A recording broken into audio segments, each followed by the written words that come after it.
Remember when that techno beat dropped and Christopher Lambert smirked through playing a thunder god? Behind every iconic fight were casting disasters, hidden injuries, and a director faking his way through production. Today, we're counting down 20 weird facts you never knew about Mortal Kombat. Number 20. There is a moment in Mortal Kombat that fans have quoted for 30 years. Scorpion hurls his signature spear, the camera holds for just a beat, and that voice cuts through. "Get over here." One of the most recognizable lines in fighting game history. Here is the thing. The person you are actually hearing is not the actor in the yellow costume. That voice belongs to Ed Boon, one of the two men who created the Mortal Kombat franchise. Boon had been voicing Scorpion since the original 1992 arcade game. And rather than hire a separate voice actor or use Chris Casamassa, who physically portrayed Scorpion on screen, the filmmakers made a deliberate choice to pull Boon's original game recordings directly into the movie. It was a quiet but meaningful signal that the people behind this production actually cared about the source material. Boon and fellow co-creator John Tobias served as consultants throughout the project through Lawrence Kasanoff's Threshold Entertainment. They reviewed Kevin Droney's screenplay and offered notes during development. They held no creative authority over the final product, but their involvement reflected a level of respect that most video game adaptations of that era never bothered with. So the next time that spear flies across the screen and that voice fires off, you are hearing the same man who programmed the original game. Not the stuntman, not a hired voice actor, the co-creator himself. Number 19. Christopher Lambert's Raiden is one of those performances that should not work on paper. A French-American actor playing a Japanese thunder god, arms folded, dropping dry observations from behind a silver wig while an interdimensional tournament unfolds around him. And yet it works completely. What most people do not know is that Lambert was not anywhere near the producer's first choice for the role. Associate producer Laurie Appelian confirmed in The Hollywood Reporter's oral history of the film that they initially pursued Sean Connery. Connery turned them down. Appelian's explanation was memorably simple. "We understood at that time that he really wanted to golf. He wasn't interested in doing a physical role. That is a legendary reason to pass on a movie." Danny Glover was also in the conversation. Ed Boon recalled being asked directly, "What do you think of Danny Glover as Raiden?" The game creators were consulted on major casting decisions, though they held no veto power. Lambert eventually came aboard through his Highlander pedigree, and it turned out that his ability to carry ancient authority while delivering lines with genuine amusement was exactly what the part needed. Boon later admitted that the Highlander guy had not been in his head at all when picturing Raiden. But Lambert's relaxed energy set a tone that heavier, more serious casting would have suppressed entirely. Picture Connery delivering those exact same lines with full Bond gravity, and the entire movie shifts under you. Number 18. When that thunderous opening hits and the title shout fires out of the speakers, it feels like something that was built specifically for the movies. It feels designed. Like someone sat down in a studio, thought hard about what this franchise needed to announce itself, and recorded exactly that. None of that is true. That scream did not come from a professional vocalist. It did not come from a recording session.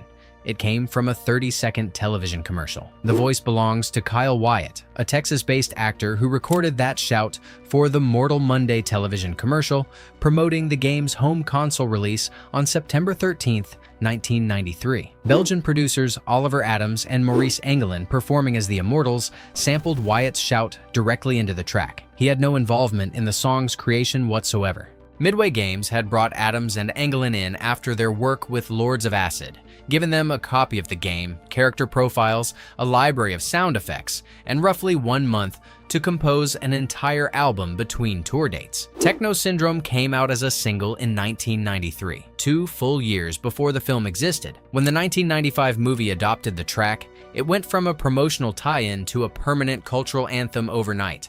The song was not composed for Hollywood. It was retrofitted into Hollywood. That is why it feels so authentically connected to the game rather than like a typical studio soundtrack choice, because it predates the movie entirely. Number 17. Liu Kang is the heart of the film.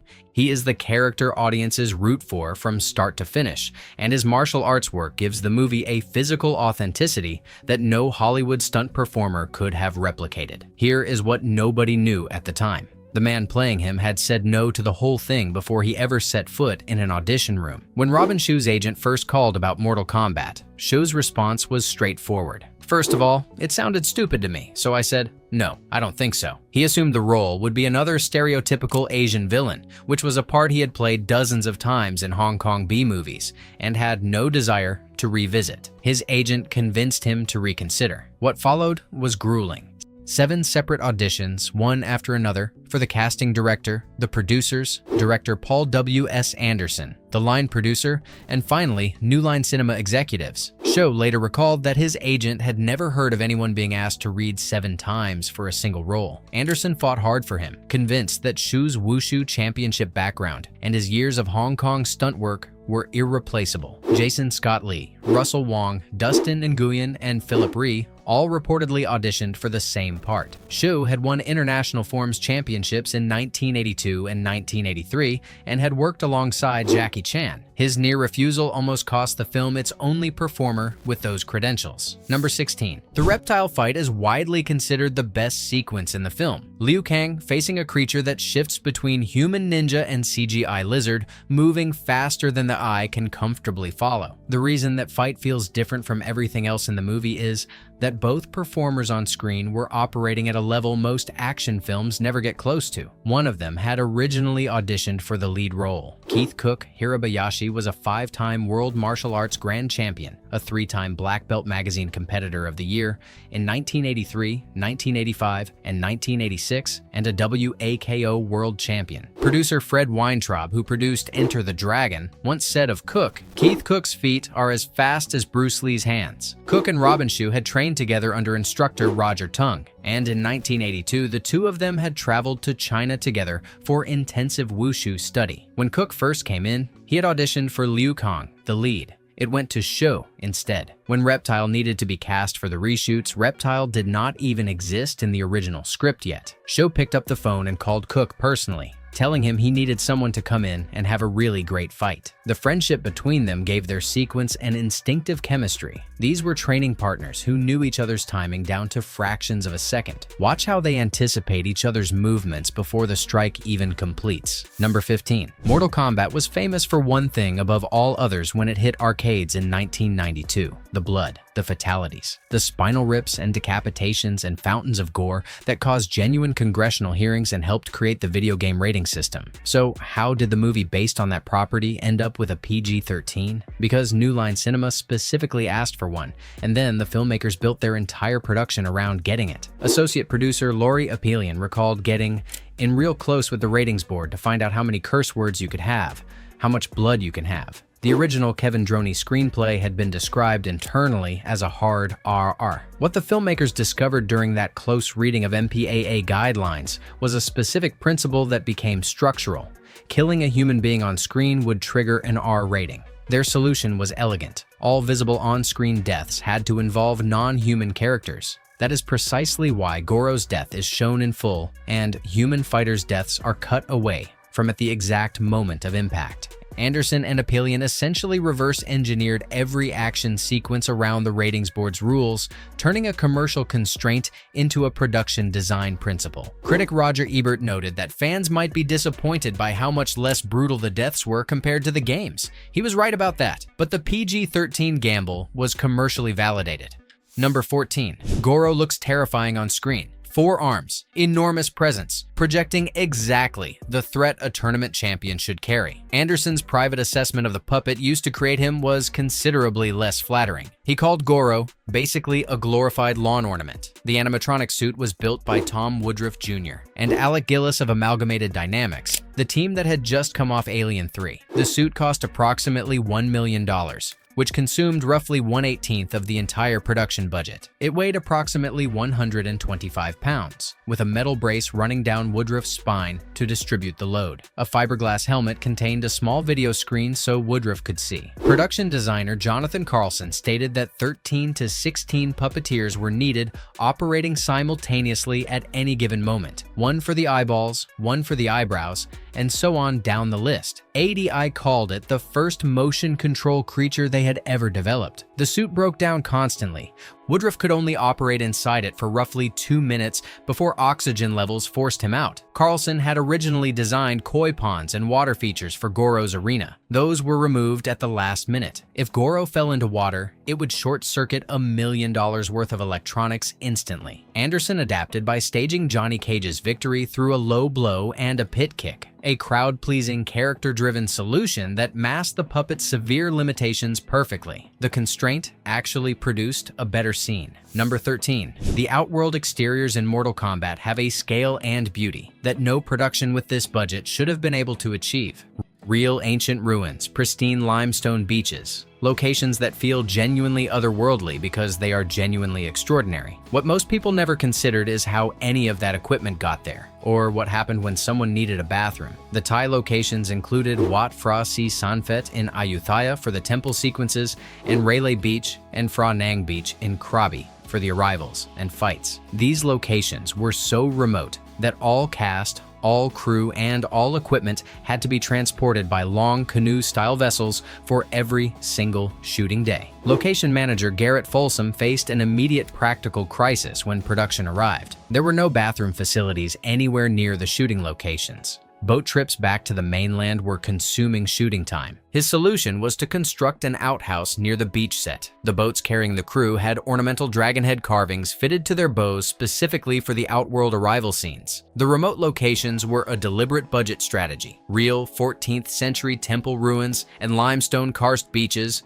delivered production value that no soundstage could replicate at any price this film could afford. And Nolan was not directing this one. Anderson was. This was the calculation. Accept the logistical chaos. Get the visual scale. Those breathtaking exteriors were real. Every piece of equipment arrived by canoe. Number 12. Every sweeping shot of Raiden walking through those Thai temple locations, every exterior scene with Lambert moving through ancient ruins and limestone beaches, every moment that gives the film's mythology its physical weight. All of that exists because the actor personally paid for it. Lambert was contracted for only 4 to 5 weeks of work, all of it scheduled for Los Angeles sound stages. The budget had no room to fly him to Thailand with room and board. The original plan, according to Anderson, was to use a body double for wide shots in Thailand and film Lambert's close-ups back in Los Angeles, the same technique used with Sean Connery during Highlander. Lambert made a different call. He voluntarily covered his own travel and accommodation to Thailand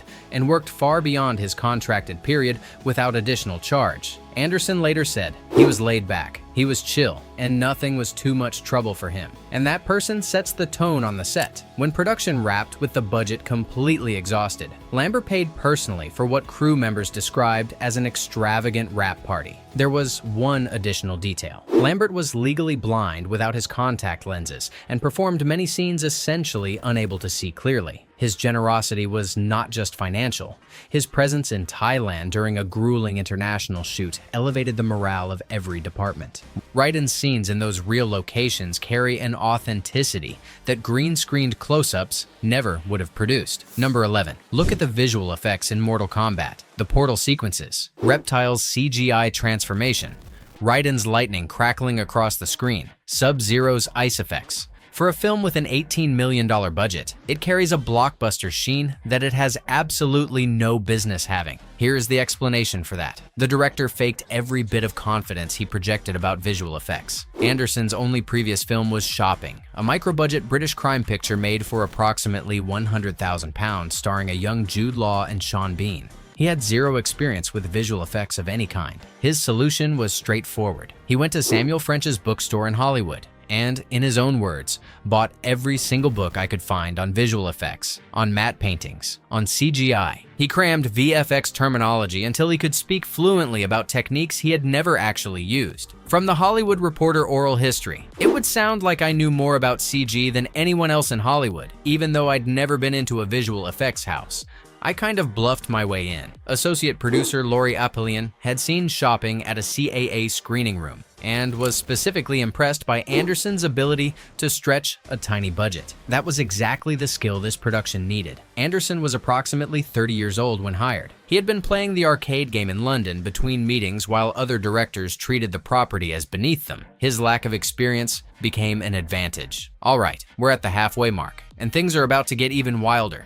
Before we hit the top 10, I want to hear from you. What's your favorite Mortal Kombat quote or moment? Drop it in the comments. And if you're enjoying this, smash that like button and subscribe if you haven't already. It really does help the channel grow. Number 10. The fight sequences in Mortal Kombat have a kinetic energy that feels right, fast, and dynamic, with camera coverage that keeps the action moving forward. What most viewers never considered is that the director had no idea how to produce any of it when filming started, and that it took a confrontation from his lead actor to set things straight. Anderson initially shot entire fight sequences in single-wide master shots, the same way he had filmed dialogue scenes on Shopping. This approach physically exhausted the performers while producing footage that felt completely flat. Robin Shou, who had appeared in approximately 40 Hong Kong action films, finally confronted him directly. "Paul, you do know what coverage is, don't you?" Anderson admitted in The Hollywood Reporter oral history that he learned fight scene coverage entirely on the job from Shou,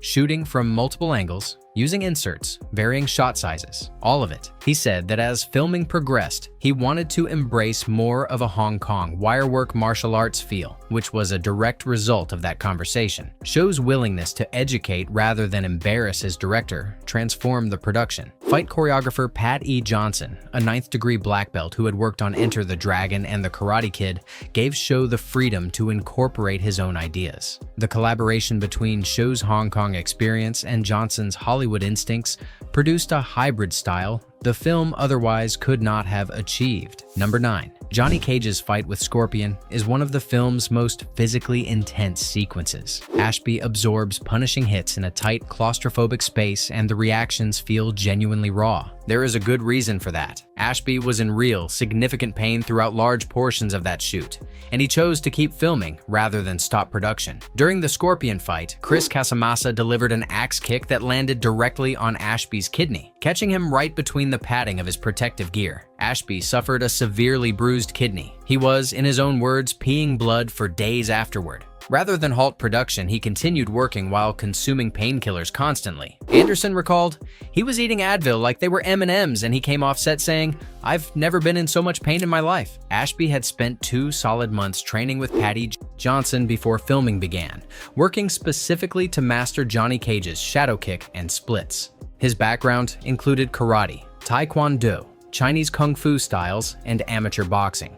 No amount of preparation accounts for absorbing full contact strikes from a professional martial artist across multiple takes in a compressed shooting schedule. The fight's raw intensity is partly real pain being captured on camera. Those grimaces when Cage takes hits from Scorpion are not entirely a performance choice. Ashby was working through a bruised kidney and doing his best not to show it. The pain was real. Number 8. The lines you quote most from Johnny Cage were invented on the spot by an actor who initially said no to the entire project. That is the short version. The longer version is that Lyndon Ashby and the rest of the cast collectively rewrote the film's personality through improvisation, and the screenwriter whose words they replaced was never particularly happy about it. The sunglasses line after Cage crushes Scorpion's skull, along with the follow-up about the parking, neither of those appeared anywhere in Kevin Droney's original screenplay. Anderson actively encouraged improvisation throughout production, and Ashby ran with that freedom completely. Ashby confirmed a comic book that he did not think the sunglasses line had been written in. Christopher Lambert also improvised extensively,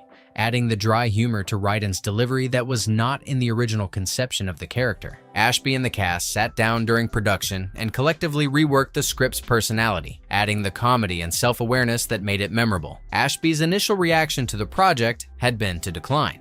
He changed his mind after reading Droney's script and recognizing emotional depth in Cage he could build something around. Once on set, his comedic instincts transformed a stock action hero into a genuinely entertaining character. The franchise recognized it. MKX and MK11 both include callbacks to the sunglasses moment. Cage's wisecracking persona in the games was shaped directly by what Ashby created. Strip those improvised lines out and you have a completely different, far less memorable character. Number 7. Shang Tsung commands every scene he walks into. The theatrical menace, the Shakespearean authority, the way every syllable sounds like a verdict. The line that became his permanent signature, "Your soul is mine," has been quoted and referenced for 30 years across games, films, and media. According to accounts from convention appearances over the years, that line was never in Kevin Droney's original screenplay. It was ad-libbed, and the audition that landed Tagawa the role was one of the most committed power moves in casting history. Tagawa reportedly arrived at his audition already dressed in full character costume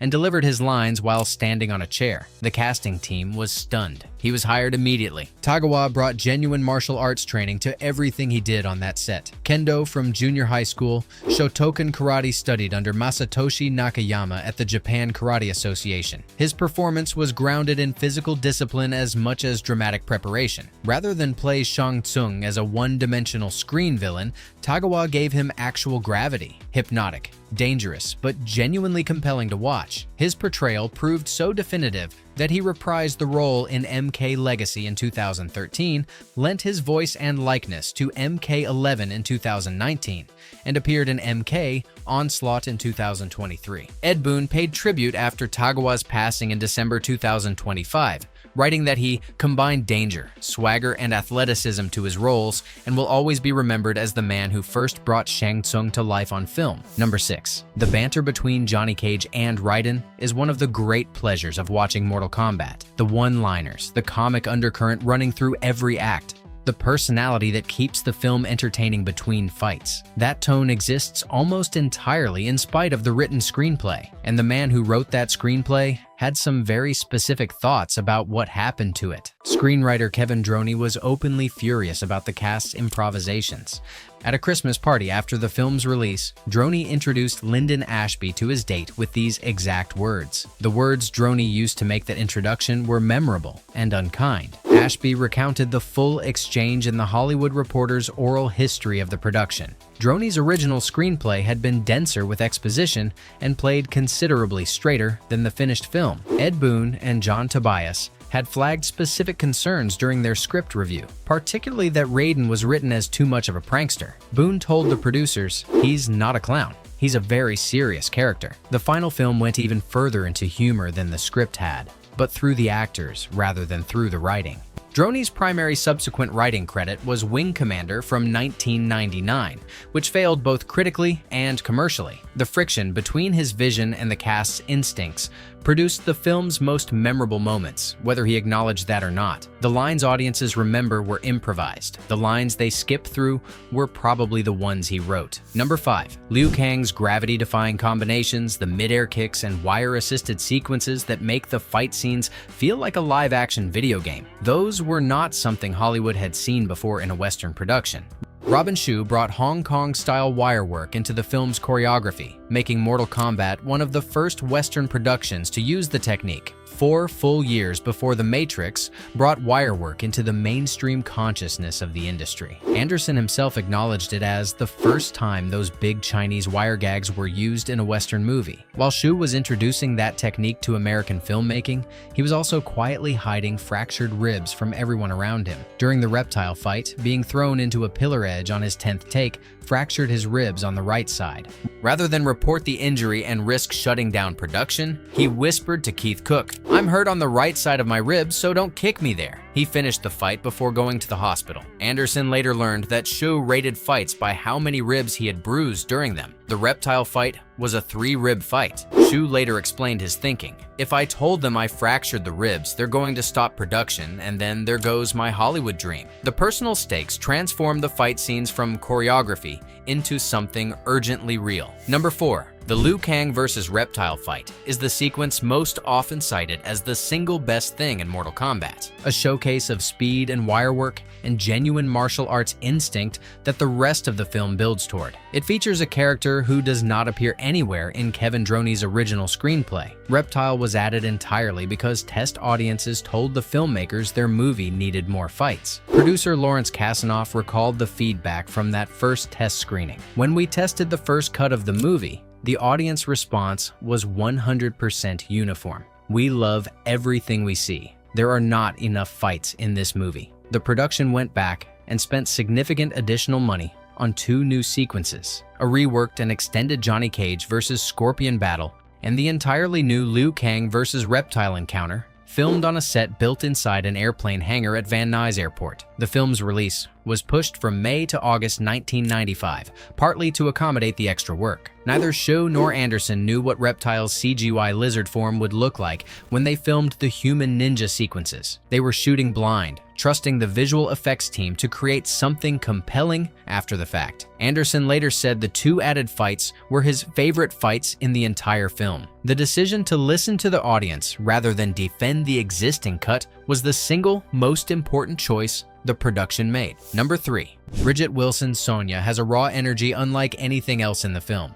Her fight with Kano feels less polished than the sequences involving the trained martial artists, and there is a completely logical explanation for that. She was learning martial arts choreography between takes on a live production after replacing one of the biggest movie stars in the world on very short notice. Cameron Diaz was originally cast as Sonya Blade. Associate producer Lori Apelian explained in the Hollywood Reporter Oral History, "We were at New Line when the mask was in post-production, and Cameron Diaz was not a household name. No one knew her. As soon as we saw the dailies from the mask, there was no question that she was a star." Diaz began martial arts training for the role, but broke her wrist before filming began in August 1994, an injury severe enough that she could not perform the required choreography. Sharon Stone, Christina Applegate, and Dina Meyer had all been considered earlier in the casting process. The producers turned to Bridget Wilson, who had auditioned approximately 7 times and had accepted a role in Billy Madison with Adam Sandler, while waiting for a decision that never arrived. Wilson got the call on her last day of shooting Billy Madison and flew out the following morning. Because she had no pre-production training time, her fight with Kano was deliberately scheduled last among all the fight sequences to give her every possible additional hour. Number 2. Johnny Cage is, from his first appearance, a very specific reference to a very specific person. The sunglasses, the splits, the Hollywood action star strutting through a supernatural tournament. Anyone who played the original game understood immediately who the character was built around. What most people did not know is that the game itself had originally tried to license that actual person, failed, and then created the character as an unauthorized homage. And when the film came along, the studio offered him the role a second time. He said no again. Ed Boon revealed that Midway Games created an actual video, a presentation tape, using footage from Bloodsport inserted into digital game backgrounds as a pitch to Jean-Claude Van Damme. He passed. The developers built Johnny Cage around him anyway. When New Line Cinema brought the film together, they offered Van Damme the role of the character modeled after him. He turned it down again. This time because he had already committed to play Colonel Guile in Street Fighter, the competing Capcom adaptation filming in Australia in early to mid-1994. Mortal Kombat began filming in August of that same year. Street Fighter was a critical disaster.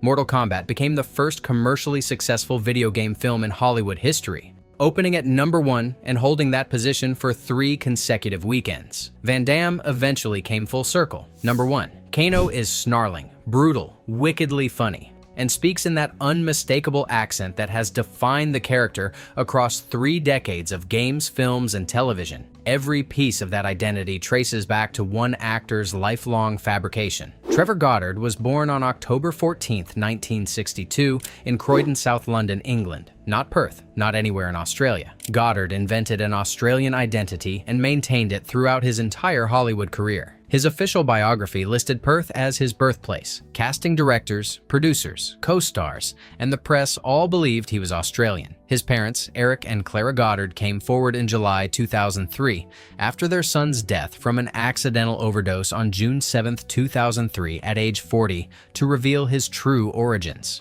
In the original Mortal Kombat games, Kano was of Japanese-American descent. Goddard performed the role with what American audiences accepted as an Australian accent, though some British viewers have argued it was actually Cockney English that Americans simply misidentified. Regardless of the accent's precise origin, the industry accepted it as Australian. Ed Boon and John Tobias were so struck by Goddard's performance that they made one of the most dramatic retcons in video game history.